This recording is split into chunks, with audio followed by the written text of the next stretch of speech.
Sziasztok! A mai adásban a fényszennyezésről lesz szó.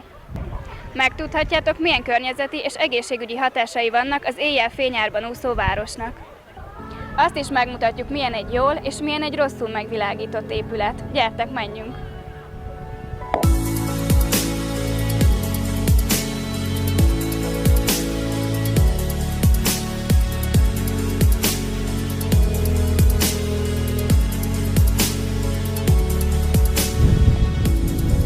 Itt vagyunk a Gellért-hegynél. A Szabadságszobor megvilágítása tipikusan rossz példa a díszkivilágításra, mert a reflektorok nem csak a szobrot világítják meg, hanem az égboltot is.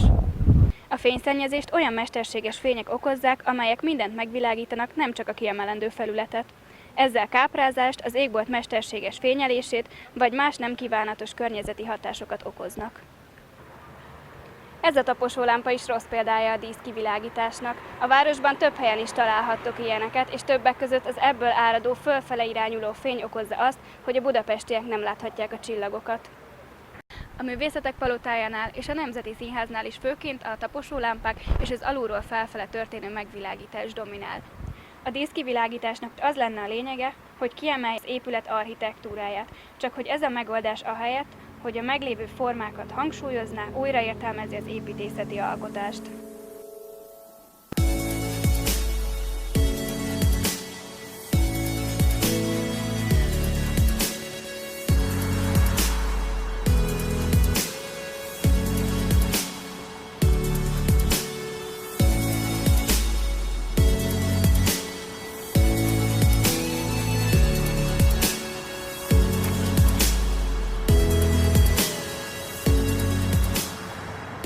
Vannak persze törekvések a megfelelő díszkivilágításra a főváros irányából. A Szabadsághidat 2009-ben újították fel teljes körűen, és akkor tudatosan odafigyeltek a helyes díszkivilágításra. Nem csak, hogy energiatakarékos izzókat használtak, de a lámpatesteket is úgy helyezték el, hogy felülről lefele világítsák meg a hidat. Itt a Bakács tér díszkivilágításának kialakításakor is energiatakarékos izzókat használtak, csak úgy, mint a Szabadsághídnál. Csak hogy itt a lámpák alulról felfele világítanak, így ez a megoldás még nem tökéletes.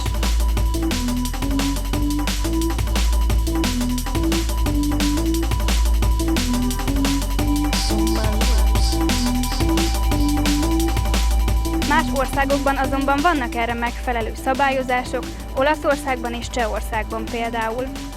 A díszkivilágításon kívül jelentős problémát okoznak a diszkófények, a lézerfények, a kirakatok és reklámtáblák világításai. Párizsban ezt úgy kezelik, hogy éjfél után kötelezően le kell kapcsolni ezeknek a fényeit. A fényszennyezés miatt nem csak a csillagos égboltot nem láthatjuk, de az élővilágra is hatással van.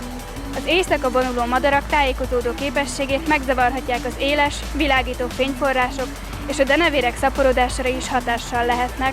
Ha ugyanis egy denevérfészek erős világítást kap, akkor az állat lekésheti a szürkületi rovarinváziót. De nem csak az állatokra, hanem ránk, emberekre is hatása van az állandó világosságot okozó fényeknek. Egy álmatlan éjszaka után másnap nem tudunk koncentrálni, nehezebben vesszük az élet megterhelő akadályait, depresszív hangulatba tölthetjük a napot, sőt, sokkal stresszesebbek is lehetünk. A stressz negatív mellékhatásait pedig még órákig sorolhatnánk. Pedig a fényszennyezés nem is lenne olyan nehéz kiküszöbölni. Követni lehetne a francia példát, és éjfél után lekapcsolni a fölösleges fényeket, vagy úgy kialakítani a díszkivilágítást, hogy fentről lefele világítsa meg az épületeket. Gyönyörű a város ilyenkor éjszaka, nem igaz? De most, hogy tudjuk, hogy a díszkivilágításnak nem csak pozitív oldala van, vegyük észre, hogy a fényszennyezés valós probléma.